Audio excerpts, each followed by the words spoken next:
Hindi lang ako yung gumagawa nito. Alam ko marami pa kami na gumagawa nito. So please guys, i-mention nyo yung mga nagcha-charge habang natutulog. Yan, please. Paki-mention sila dito sa video na to kasi alam ko kailangan din nila to makita for their safety. May mukha ako, nasunog na din yung Ako, nasunugan na rin ako ng isang unit ng apartment.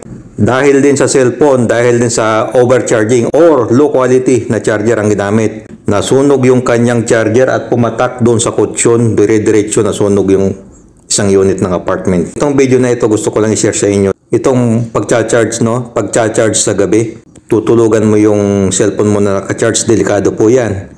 Ilang beses kong ginagawa na nagcha-charge ako habang natutulog tapos ngayon nangyari na. Yan po yung sinabi ni Mamo. Ilang beses na niyang ginagawa itong natutulog siya at nagcha-charge siya at ito ngayon nangyari na. Guys, wag kayong magcha-charge ng phone kung ayaw niyong mangyari ito sa inyo. Kasi guys, ang scary na pumutok na pala yung cellphone ko nang naka-charge. Ito guys, yung ginamit kong charger. Yan, pumutok siya, ganyan. Nakakatakot ito. Yung cellphone talagang nasunog, sunog na sunog. Tapos nasa kutsyon pa niya. Ano kung malaki na yung apoy pagising niya? Mga mahilig po mag-charge ng gabi habang natutulog. Tapos kinabukasan, full charge na ang phone. Huwag niyo pong gagawin yan. Nandito pa ako nakahiga.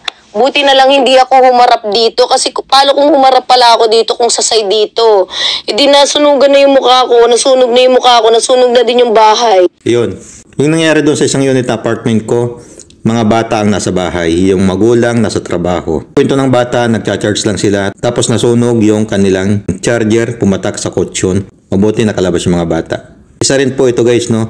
Huwag nyo pong ipapatong yung inyong cellphone sa inyong kutsyon kapag nagcha-charge po kayo. Higit sa lahat, huwag niyo pong tutulugan yung inyong cellphone na naka-charge. Kung matutulog ka, i-charge mo paggising mo ng madaling araw. Tayo naman ay maiihi, no? Kung sa tingin natin, 5 o'clock, gigising tayo ng 7 o'clock, pwede natin i-charge yung cellphone natin. Ayan. Pero kung overnight, bago ka matulog, i-charge mo. Tapos paggising mo, full charge na, madaling araw hanggang madaling araw. Masisira ang cellphone mo. Tulubo ang battery ng cellphone mo. Masisira. Tandaan po natin to, wag po tayo magcha-charge kapag matutulog po tayo. Yung katulad na ganyang burn na sobrang takaw sa sunog niyan. Sobrang takaw. It's just that na napakaswerte ko. Kahit masama ugali ko, alam mo yun, nakapagbigay pa din si Lord na, ito, diyan ka muna sa side na yan. Thank you Lord na walang nangyaring masama sa akin. Ayan, no? Swerte pa rin.